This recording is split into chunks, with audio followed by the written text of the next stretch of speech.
Vós sois meu pastor, ó Senhor, nada me faltará se me conduzis. Em verdes pastagens feliz eu descansei, em vossas águas puras. Pelo sinal da Santa Cruz, livre-nos Deus, nosso Senhor, dos nossos inimigos. Em nome do Pai, do Filho e do Espírito Santo. Amém. Que a graça de nosso Senhor Jesus Cristo, o amor do Pai e a comunhão do Espírito Santo esteja com você, meu irmão, com você, minha irmã, com a sua família. Porque bendito é o Deus que nos reúne sempre no amor do seu Filho, nosso Senhor Jesus Cristo. Te saúdo nesta quarta-feira da 33ª semana do Tempo Comum. Hoje é dia 22 de novembro, quando a Igreja celebra a memória de Santa Cecília, Virgem e Mártir. Contamos então com a intercessão de Santa Cecília sobre nós, sobre nossas famílias. Para rezarmos melhor, ouvindo a palavra de Deus e a palavra da Igreja, clamemos a ação e a unção do Espírito Santo. Vinde, Espírito Santo, enchei os corações dos vossos fiéis e acendei neles o fogo do vosso amor. Enviai o vosso Espírito, e tudo será criado, e renovareis a face da terra. Oremos, ó Deus, que instruístes os corações dos vossos fiéis com a luz do Espírito Santo, fazei que apreciemos retamente todas as coisas, segundo o mesmo Espírito, e gozemos sempre da sua consolação, por Cristo Senhor nosso. Amém. E neste dia 22 de novembro, meu irmão, minha irmã, quando nós celebramos a memória de Santa Cecília, Virgem e Mártir, a Igreja nos traz na sua liturgia o Santo Evangelho. O texto do Evangelho do dia de hoje está em São Lucas, no capítulo 19, nos versículos de 11 a 28. Ouçamos atentamente essa palavra de Deus, que vem nos colocar a caminho do céu, com o olhar fixo na eternidade. Proclamação do Evangelho de Jesus Cristo, segundo Lucas. Glória a vós, Senhor. Naquele tempo, Jesus acrescentou uma parábola porque estava perto de Jerusalém e eles pensavam que o reino de Deus ia chegar logo. Então Jesus disse: um homem nobre partiu para um país distante a fim de ser coroado rei e depois voltar. Chamou então 10 dos seus empregados, entregou 100 moedas de prata a cada um e disse: procurai negociar até que eu volte. Seus concidadãos, porém, o odiavam e enviaram uma embaixada atrás dele, dizendo: nós não queremos que esse homem reine sobre nós.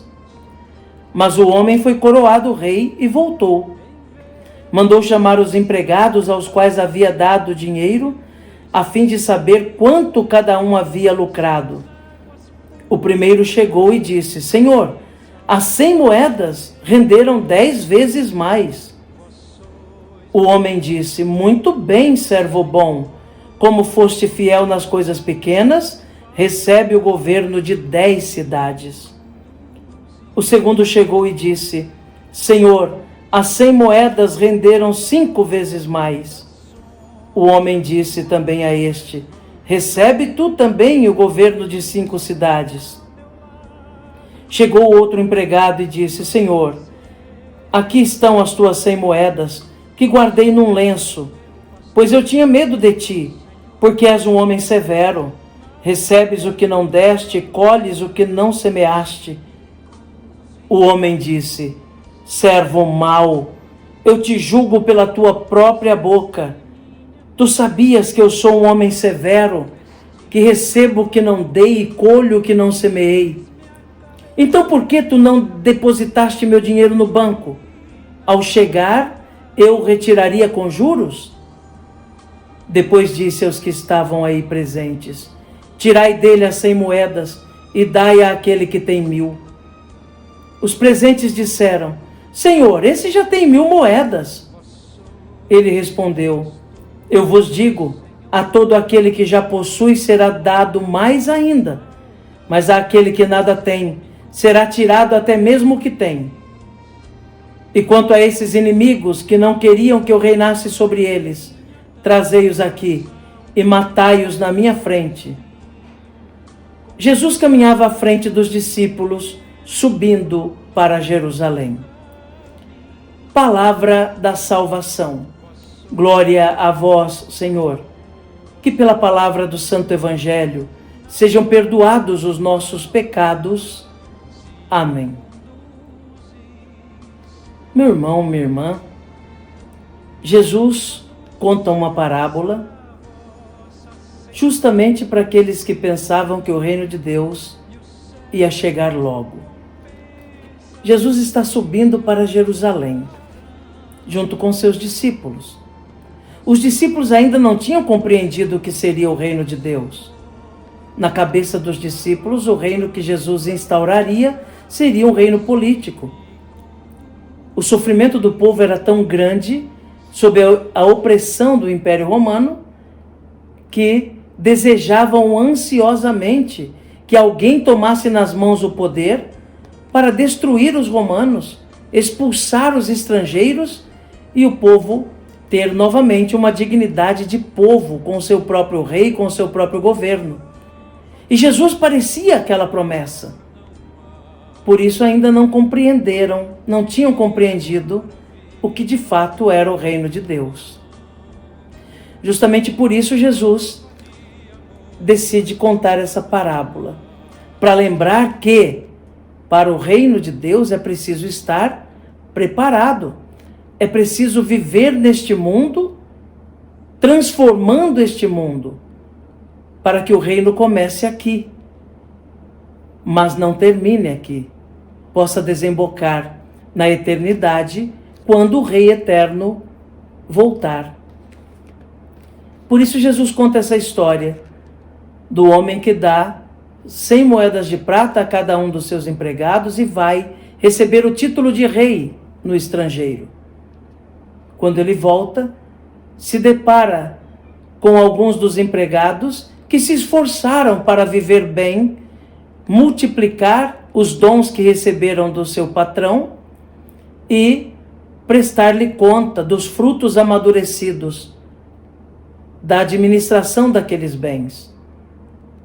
Enquanto um deles simplesmente não se esforça, simplesmente não procura multiplicar os bens do patrão, simplesmente não procura produzir frutos, se acomoda e depois quer devolver os dons sem mexer com eles. O negligente, o homem acomodado, o homem que não quer participar desse mistério de salvação, o homem que quer viver apenas aproveitando do que lhe é dado, mas não quer saber de trabalhar, de empenhar-se, de esforçar-se para dar o seu melhor naquilo que lhe foi confiado.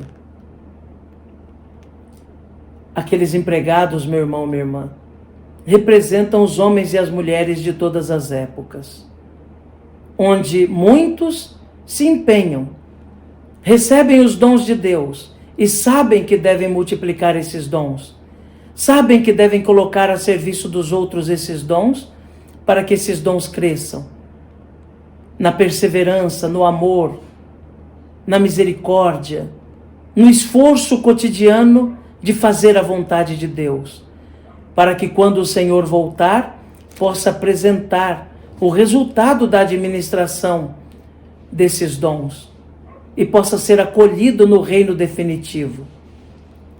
Ou seja, homens e mulheres que compreenderam que o reino já está entre nós e não é um reino de pompas, não é um reino de glórias temporais, é um reino muitas vezes de lutas, de dificuldades, mas que já está entre nós.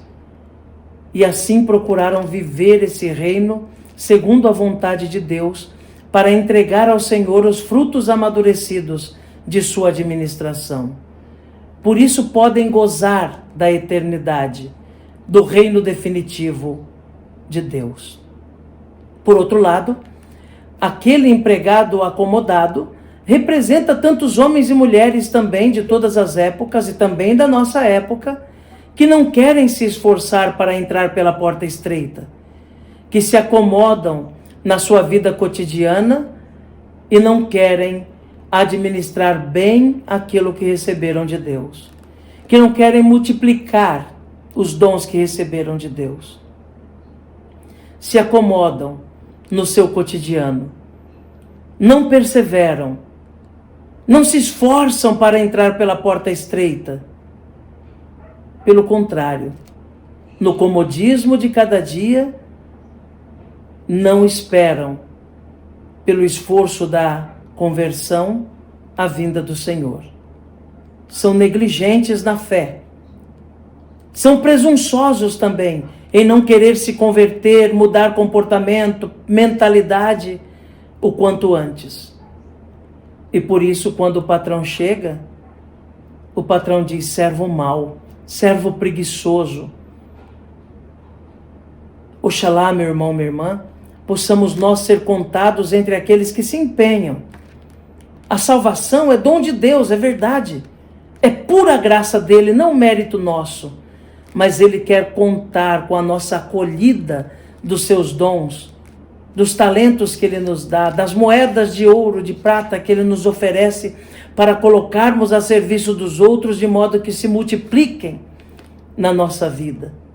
Oxalá sejamos contados entre os corajosos que investem os bens do Senhor através do bem, da misericórdia, da partilha do pão, do cuidado com os outros, da busca da conversão cotidiana, para que o patrão, quando voltar, nos encontre preparados para prestar contas dos bens que nos deu, de modo que possamos entrar no reino definitivo e experimentar da graça infinita do Senhor.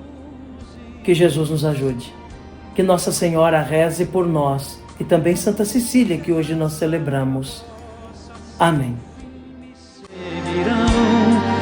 E o céu em recompensa um dia me darão. Vós sois meu pastor.